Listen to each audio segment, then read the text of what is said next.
Hello everyone, so welcome to my channel. आइए शुरू करते हैं। आप सभी ने कभी ना कभी अपनी लाइफ में पटाखे तो जलाए ही होंगे, चाहे वो दिवाली हो, शादी हो, बर्थडे है या कोई भी फंक्शन हो। आप सभी लोग अपनी खुशी पटाखों को जलाकर जरूर व्यक्त करते हैं। तो क्या आप लोग जानना चाहते हैं पटाखों की शुरुआत कहाँ से हुई थी? आखिर ये पटाखे किसने बनाए और कहाँ से बने? तो जैसे कि हम सभी जानते हैं, चीन में ही ऐसी अलग अलग प्रकार की चीजें बनती रहती हैं। तो पटाखों की मातृभूमि भी चीन को ही माना जाता है। स्टार्टिंग में पटाखे बनाने के लिए फास्फोरस और पोटास जैसे तत्वों का प्रयोग नहीं किया जाता था। पटाखे पूरी तरह से इको फ्रेंडली थे और बांस के बने होते थे। सदियों से न तो केवल हमारे देश में बल्कि विश्व के सभी देशों में फेस्टिवल्स को सेलिब्रेट करने के लिए पटाखों का प्रयोग किया जाता है। पटाखों की ध्वनि एक तरफ तो हमारे कानों के लिए बहुत अच्छी लगती है और दूसरी तरफ इनका जलना हमें एक दूसरी ही खुशी प्रदान करता है। जैसा कि नाम से ही समझ में आता है, आतिशबाजी एक उर्दू शब्द है। इसमें आतिश का अर्थ होता है आग और बाजी का खेल, ठीक है, यानी इसका अर्थ हुआ आग का खेल। वहीं जहां आग अन्य प्राणियों के लिए भय की वस्तु है, मनुष्य ने उसे अपनी खेल की वस्तु बना लिया। यह केवल मनुष्य की बुद्धि का कमाल है। चलिए तो अब बात करते हैं पटाखों के इतिहास के बारे में। पटाखे कैसे बनते थे और इन्हें कौन कौन सी चीजों से बनाया जाता था। दरअसल चीन में जलाऊ लकड़ी के तौर पर हरे बांस का प्रयोग किया जाता था। तो इस बांस की गांठ फटाक की तेज आवाज के साथ फटती थी। ऐसा माना जाता है कि इस आवाज से बुरी आत्माएं दूर भागती हैं। बाद में सार्वजनिक तौर पर हरे बांस को जलाने का आयोजन किया जाने लगा।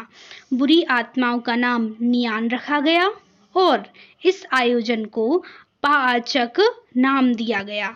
बाद में पोटेशियम नाइट्रेट, सल्फर और चारकोल को मिलाते समय दुर्घटनावश बारूद की खोज हुई, तो इस आयोजन की शक्ल बदल गई। अब बारूद के मिश्रण को बांस में भरकर आग में फेंका जाने लगा। इससे धमाके में तेजी आई और आकर्षक चिंगारी भी देखने को मिली। चीन में करीब 5वीं सदी से इन पटाखों को छोड़ना हर धार्मिक उत्सव का अनिवार्य अंग हो गया। चीन से बाहरी बारूद और पटाखे ले जाने का श्रेय खोजी यात्रियों को, खासकर मार्को पोलो को है। मार्को पोलो एक चीनी यात्री थे। वहां से पटाखा सबसे पहले मध्य पूर्व पहुंचा और बाद में यूरोप। ऐसे करते करते ब्रिटिश स्कॉलर रॉजर बेकन ने पटाखे निर्माण में प्रयोग किए जाने वाले बारूद में बहुत सुधार किए। ईयर 1550 में बारूद में 75% पोटेशियम नाइट्रेट, 10% गंधक और 15% चारकोल मिलाया जाने लगा, जो आज तक प्रचलित है।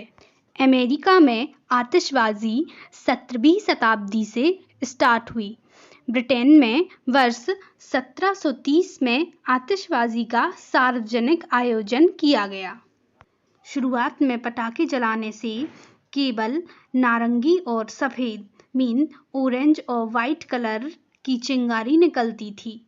19वीं सदी में रंगीन आतिशबाजी शुरू हो गई, जिससे बारूद में बोरियम मिलाने से हरा, तांबा मिलाने से नीला, सोडियम मिलाने से पीला और स्ट्रोंसियस मिलाने से लाल चिंगारी मिलने लगी।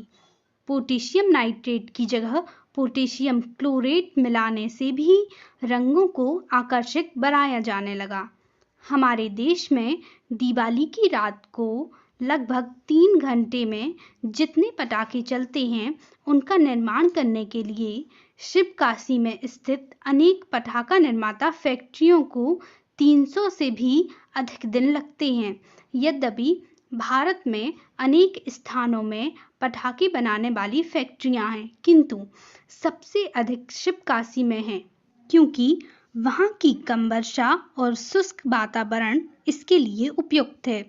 विश्व के सभी देशों को पटाखा निर्यात करने में चीन का एकाधिकार रहा है, लेकिन अब भारत से भी अनेक देशों में पटाखों का निर्यात किया जाने लगा है। तो मैं आशा करती हूँ आपको इस वीडियो के माध्यम से पटाखों के इतिहास के बारे में बहुत कुछ जानने को मिला होगा। यदि आपको यह वीडियो पसंद आया हो तो प्लीज़ इस चैनल को सब्सक्राइब कीजिए, वीडियो को लाइक, शेयर और कमेंट कीजिए। Thank you.